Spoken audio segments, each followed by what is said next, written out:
beautiful bookish people. My name is Hannah, and today I'm joined with my good friend Emory. Hi! And we have read a book. Wow! We're never gonna get through that. But not just any book. No. A book that mirrors our lives so perfectly that That it might just be the government watching us at Barnes & Noble. Wow.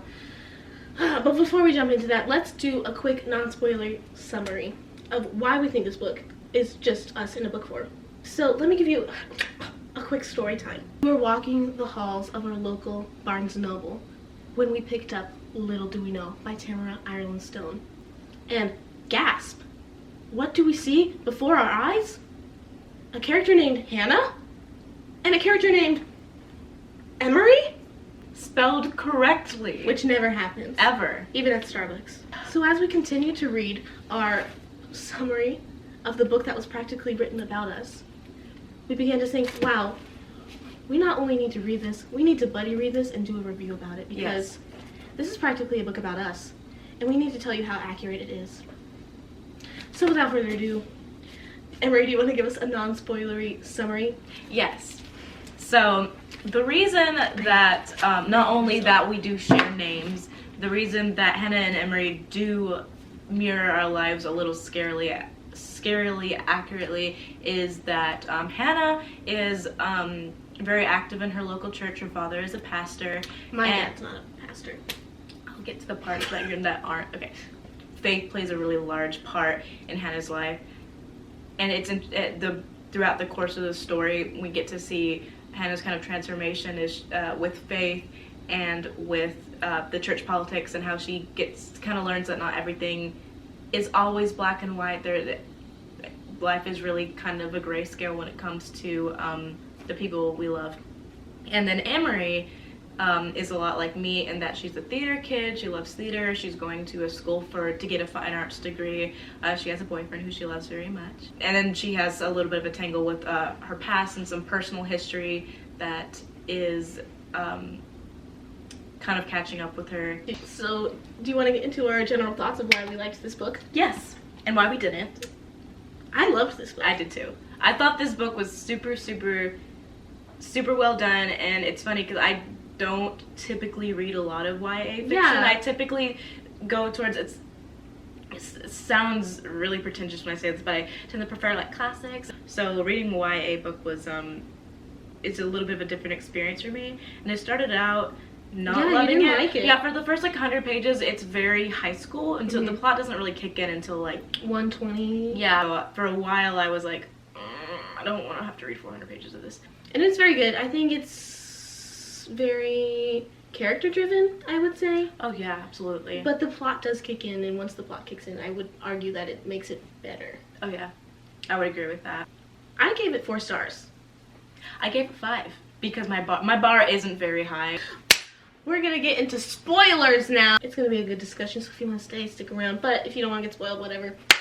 If you're planning on reading this book and you haven't yet, then stop watching the video, okay? Be responsible adults. So, this was your first Tamara Ireland Stone novel. It was. And I've read another one of her books because I'm prepared. Every last word. I read it last year. It was very good, but it's very much in dealing with kind of bullying and getting out of toxic relationships. And I thought it was interesting how this one is kind of the opposite end of the spectrum of keeping the friendships that you know you need intact. Yeah. And kind of almost getting over your own pedestal to approach them. Absolutely. Did you find that, like, when you were reading it, it was very much a theme of friendship? Yes, absolutely. The two characters, Emory and Hannah, actually don't really interact together until like the last, I'd say 50, like 70 to 50 pages, which is really interesting because the novel is about them and virtually like about their relationship. But it was very much about restoring that friendship that they had cultivated for 17 years and then lost touch over the last 3 months because of an incident. I also kind of want to touch very briefly on how Emory's relationship with Luke is so. It begins with her saying, being upset because she's like, I don't know if I can keep on doing this. I know that it's not going to last forever, so I don't think I can do this for very long. But then by the end, it was very clear on reconnecting that relationship where just because it's not going to last forever doesn't mean you can't enjoy it while it does. And so I think that point that you made about keeping friendships is true, because it's just saying any relationship you have, you need to cling on to that person. I find it interesting how the book is very much about Hannah and Emory's relationship, and yet Luke is the driving factor of the plot. He's the glue, as they say. Wow. Do you think this book should have been about Luke instead? Because without him, there would have been no plot. I think in some ways the book was about Luke, honestly, and I think... But he's a side character to the dynamic of Hannah and Emory, almost. Right.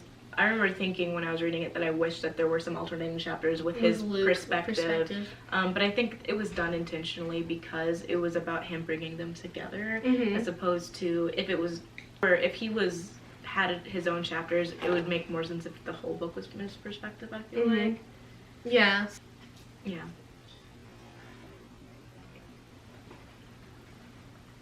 So I think you can't avoid the religious aspects of this book. Right. I think it's accurately depicted. Right. Pretty well. But I also think it's interesting that from the beginning, you're getting Hannah's perspective from her father, and she's disappointed in her father, right? Yes. And who's a pastor. And you would think like religion is very black and white, but her father is disappointing her and something that should have never happened. He spent her money, her college money, on to hire a the youth new pastor. Yeah. That's something that like kind of should have never been touched to like ensure her safety. So I think it's interesting to start this novel on a note of even like pastors and religious people who should be very much in the black and white are in the gray. It's interesting because it very accurately depicts the church politics that happen, because Hannah's dad is the pastor and he does some of these things that Hannah doesn't quite agree with, and she's like slowly discovering some of the things that her dad has been doing all these years, or that he's doing now to keep the church going, and then also the school that's attached to the church going. She's realizing that she doesn't necessarily agree with all of it. There did come a point in my life that I realized that like pastors aren't perfect. Youth pastors aren't perfect. The church is a business. Yeah. To some extent. Now. And that kind of hurt to figure out at first. And I think it's hurting Hannah too when she figures out that not everything her dad does is driven by love. A lot of it is driven by money. So I think a lot of topics that are handled in this book are knowing why you believe in something. Exactly, yeah. And I think that's very important for any religious person or in people in general. Yeah, for sure. Like if you know you believe in something, you should know why you believe in it. Or the foundations of it. You can't just believe something because your parents believe it or your best friend believes it. You have to believe it for yourself as well. Exactly. Yeah. And I think Tamara Ironstone handles the journey of faith with Hannah, kind of questioning her faith, and I think she handles it well with Luke, kind of the journey to faith really well. Right. And it's not preachy. Yeah. I didn't find it preachy. If you're not religious, you should still read this book. It's good. Right, but I don't think you would be like offended by it, the religious aspects of it. No. Because I think it's handled well. Yeah. It was violent. Hey. I feel like Tamara Ironstone, like, this is a very specific book for a very specific audience. And I think it just hit all the niches for me. Yeah, I would agree. Where I don't think everyone will like this book. Right. But for me, it was one of the best books I've ever read in a long time. I did not love my character at first, and where it really starts to not make a whole lot of sense is when her relationship with Luke is a little off to me. Yeah. Yeah. Okay. I think it's funny that like the day before we picked this book up, we were talking about how you couldn't be in a relationship if you didn't have a future. Right. And that's literally the relationship that's in this book, is they're having fun for the summer. Yeah, exactly. So Emery and Luke met at a diner, whatever, at the Yeah. at like the tail end of their junior year or Yeah. something like that, and then they decide that they're going to date, you know, I guess for however long, but then eventually they realize, oh, they love each other and blah blah blah. So she starts a countdown in her head of this is our 300th day or something like that, and we only have 100 days left, and she's like starting this countdown to the end of the summer to when she has to break up with him because they're going to 2 separate schools at the other ends of the country. And I just Right. found that so incredibly, I couldn't comprehend, because my specific personality is I latch on to people, I cling to people, and I'm not going to be in a relationship with somebody that I can't see myself marrying, or that I don't intend on marrying. More It makes sense with that. For the plot, It but did. just like ethically we can't. It's difficult to have a long distance relationship, but it is doable, and the fact that they're not even willing to give it a try makes me think that they don't really love each other that much. Oh, Truth drop. Luke. Let's talk about Luke. yes. I don't have a question. I just have Luke Oh, okay. as a talking point. Luke is my boyfriend. Just kidding. But in the book he is. I really loved Luke's character because not only does he have an extraordinary character growth, Yeah. but he's so sweet and so understanding of Emery. He stands up for her when she needs help. He's there for her. That's another reason I got frustrated with Emery is because Luke. Oh yeah. He has a near-death experience where he's in a lacrosse game, and his spleen has a tiny little rupture in it, but nobody knows until he's literally has lost so much blood that he is dying. Hannah finds him outside of her house and calls the police, and he goes to the hospital, and Emery finds out about this. What she doesn't know until later, though, is that Luke actually did die for 3 minutes, and he saw what he thought was heaven. So because of this, was Luke basically finding faith as Hannah was slipping away from faith. So it was interesting seeing that. Yeah. But because Luke thought he saw heaven, and he came back, and he was very upset and confused, and he knew there was something more to life at this point, and he wanted to know what it was. And he just needed to talk about it, and nobody was listening. And he tried to talk to Emery about it, But she just wanted and to she go back did to not. normal. She would not listen to what he had to say. She'd be like, "You need to stop thinking about this. This is not something you need to think about. Let's just go back to what we were before." So theater time. So Emory is in a production of Our Town. And we were talking about this at church actually like 2 weeks ago. Yeah. And how there's really a lot of correlation between the two characters. Of Emily Webb and Emery. And So I read Our Town in I believe it was 10th grade. So it's been a long time, and I remember hating it. yeah, I If that hated it helps. too. Because Our Town should never be performed.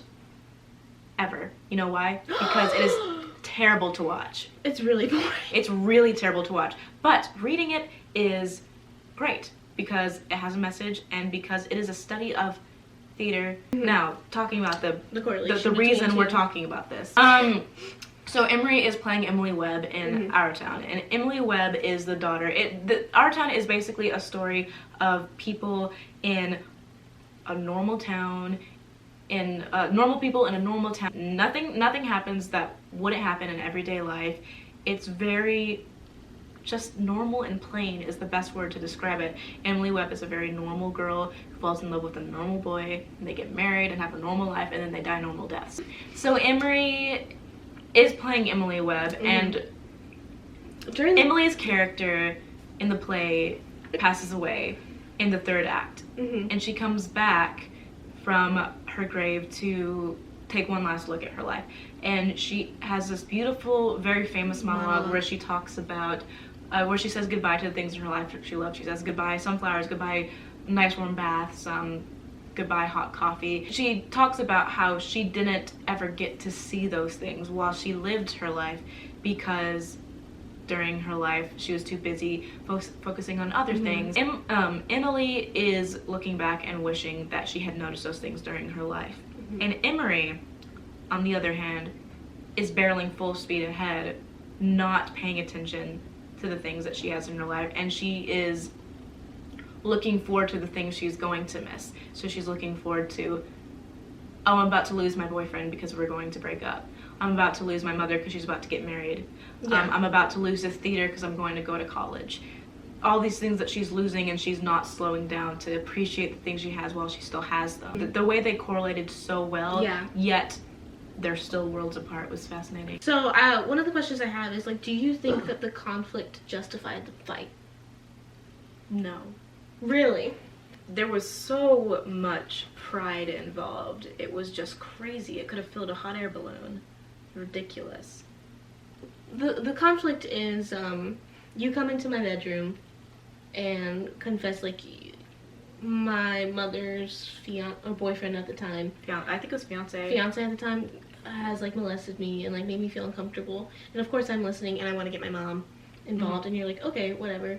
And then I can't find my mom, and my dad comes in, and you hide in the closet. because I get nervous. Because my dad makes you nervous. And I say, like, oh, Emery's just having boy issues. Because you don't have a good track record in the book. Right. With boy issues. My father, or the pastor of the book, says, like, oh, she's just having boy issues. Like, maybe you should just not be friends with her anymore. I don't think she's a good influence on you. And the whole conflict is, I don't defend you. And that was the entire, like, big climax of the conflict. Right. Not only does she not defend her, which I think is terrible. Yeah. Like, very, very terrible.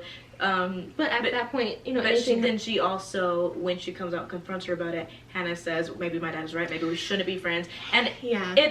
It's really weird, though, because they take that and then they never talk about the real issue at hand, which is that Emory was just molested. Yeah. And, like, nobody talks about it afterwards. It's wrapped up with a bow very neatly at the end. And they both said things that they shouldn't have said, and that's what caused the fight.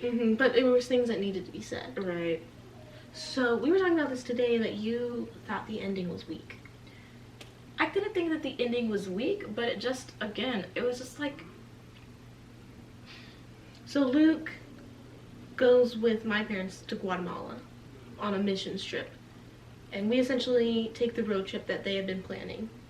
Right. Since the beginning of the semester. I found that problematic because I was like, Really? that's a great, mission trips are great, figuring yourself out is great, but he had promised her that for, like, months. And you don't break a promise like that. I'm sorry. You found this, like more problematic than I did. Because I liked, like, oh, road trip with best friends. No, yes, that's great, but the fact of the matter is he did promise her that. So, yeah, the thing about...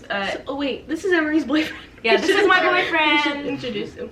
This is Tanner, not Luke, for her sake. And then, oh my gosh, the correlation between our life is we're gonna go on a road trip soon too. Yeah, look! Yay! Next summer, we're gonna have fun on the road, And going somewhere that I'm not allowed to say where. I would never break a promise to me. No, I'm very good. I'm a good friend. She is. And according to the book, we're gonna have a great platonic relationship. Okay. I'm okay with that. Okay, thank you for watching. I hope you enjoyed it. And keep reading. And all that jazz. Yeah!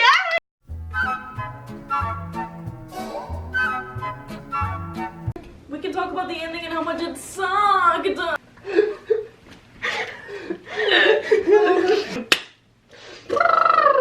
I scare you? No, when I put on my acting poker face, I end up nothing can faze me. You could throw a brick at my head and I would just go. Do you agree to have your voice put on the internet? I do not. You have to blur David. Although if you want to, I can blur your face if you want. I can make your voice like really deep too. Oh yeah, do the weird like the auto-tuned thing. Yeah, you can do all of this like that. And I was going like this when you. So what did you think? I gotta pick my nose first. Let me finish picking my nose. Do you want it to... Holy cow. You have to blew through 25 minutes. Quick. I know, we're talking about it. It's friendship, friendship. That's also gonna be a butt for me to edit, but... And it is. But that's okay. Yes, I use my hands a lot. We did a book review and it's kind of really cool because we read a book and it was a good book and we because it was a good book and it had a good hook and it had a friends and it had a Luke and it was pretty great. Why is that amazing? He's so good at it. Okay, hey y'all, we coming back. Jane Austen and Charlotte Bronte, rapping Another book again. review. Yeah. We gave a book review, and it was really cool. We're gonna talk about how Hannah was in school. And Emory too, but a different place. We're gonna talk about how they were on each other's case. They just needed space from each other. This is very bad. My legs are hurting really bad. I'm sweating under these lights. My armpits smell like Rice. Word. You're gonna have so many bloopers. Please don't make the bloopers longer than the video. And then you say it in the next one. And then you can- You should do like one person. Oh gosh, I'm third wheeling. Yeah. They're right in the middle too. It's just the worst. In the middle. I'll be in the